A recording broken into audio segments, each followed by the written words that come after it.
রথযাত্রা উপলক্ষে বাড়িতেই বানিয়ে নাও রসের মালপোয়া। খুবই কম উপকরণ দিয়ে হয়ে যায়, যেমনি রসালো তেমনি খেতে হয় সুস্বাদু।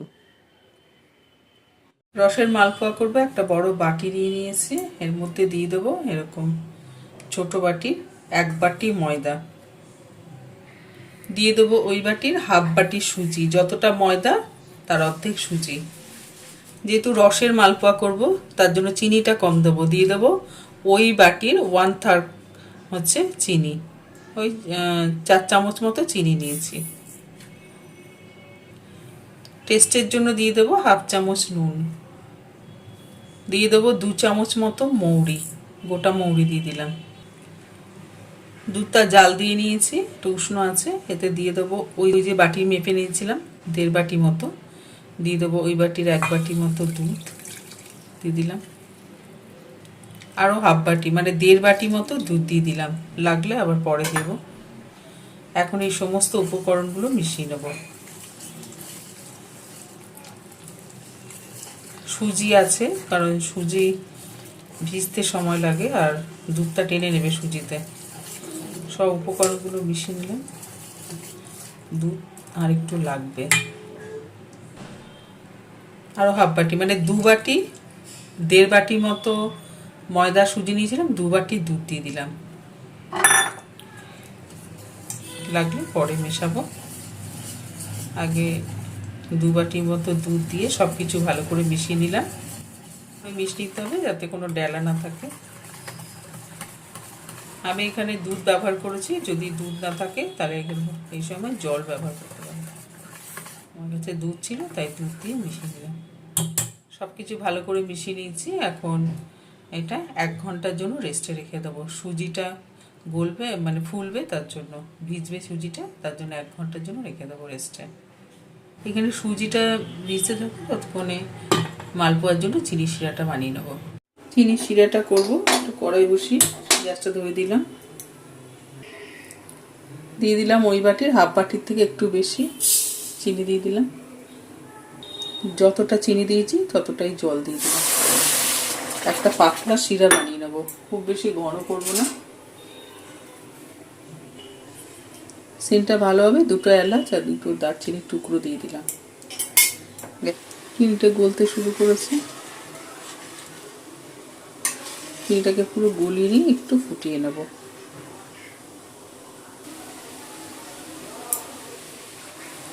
চিনিটা পুরো গলে গেছে, 1 মিনিট মতো রেখেছিলাম। আর এটা খুব বেশি ঘন শিরা করবো না, পাতলা, শুধু চিনিটা গলে গেলেই হবে।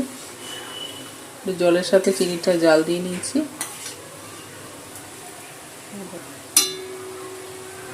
একটু আঠা আঠা হয়েছে, তো জাল দেওয়ার অত দরকার নেই। হয়ে গেছে চিনি শিরাটা, চিনিটা গলে গেছে, গ্যাসটা বন্ধ করে দিলাম। চিনি শিরাটা নামিয়ে নেব। একটা পাত্রের মধ্যে, যেখানে মালপোয়াটা ভিজবে সেরকম একটা পাত্রের মধ্যে নামিয়ে নিলাম চিনি শিরাটা।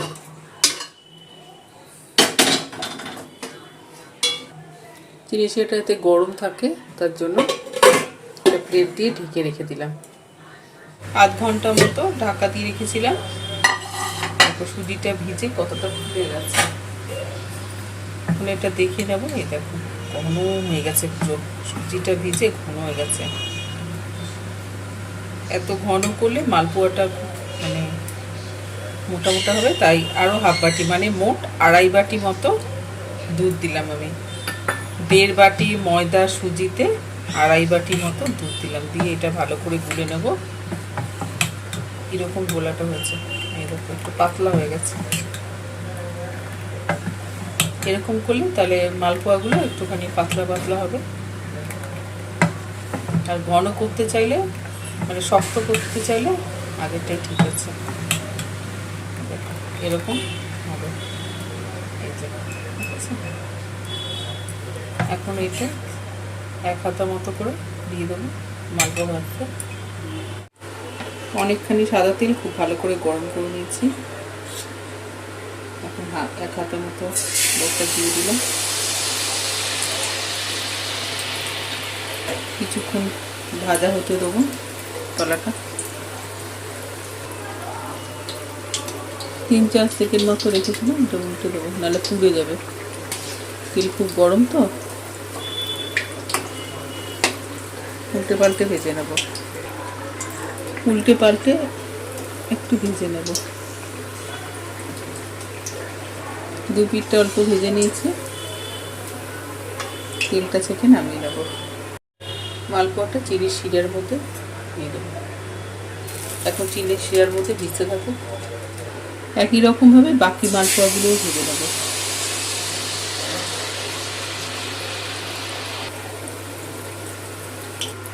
এক পিঠটা হয়ে গেছে, মালপোয়াটা উল্টে দেবো, দিয়ে অপর পিঠটাও হালকা করে ভেজে নেব।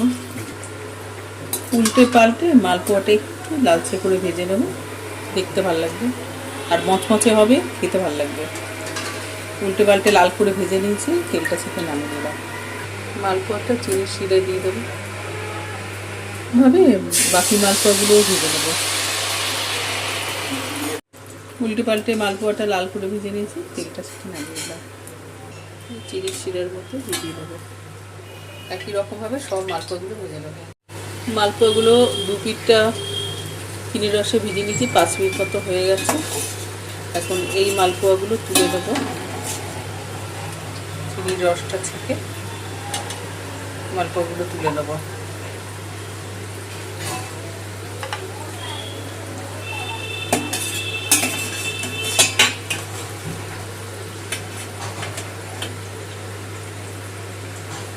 খুব সাবধানে তুলতে হবে, কারণ এগুলো নরম হয়ে গেছে রসে ভেজে।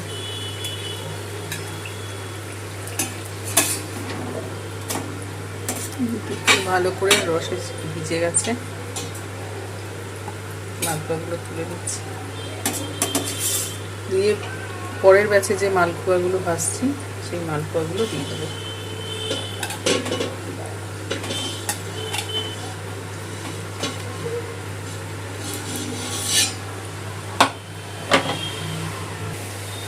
পরের যে মালপোয়াগুলো ভেজলাম সেগুলো চিনির রসের মধ্যে দিয়ে দেবো।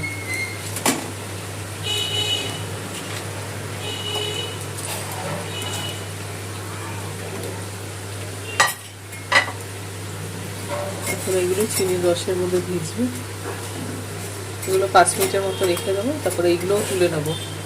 বন্ধুরা, তোমরাও এই রথযাত্রায় বাড়িতে এরকম রসালো মালপোয়া বানিয়ে নাও, খুব সহজে আর কম উপকরণ দিয়ে। আর খুবই নরম হয় মালপোয়াগুলো, খেতে দুর্দান্ত হয়। তো বানিয়ে খেও আর কমেন্ট করে জানিও রেসিপিটা তোমাদের কেমন লাগলো। ভালো লাগলে অবশ্যই একটা লাইক দিয়ে দিও আর চ্যানেলটা সাবস্ক্রাইব আর ফলো করে দিও। আজ এই পর্যন্ত বন্ধুরা, আবার চলে আসবো তোমাদের জন্য নতুন রেসিপি নিয়ে। সবাই ভালো থেকো, ধন্যবাদ।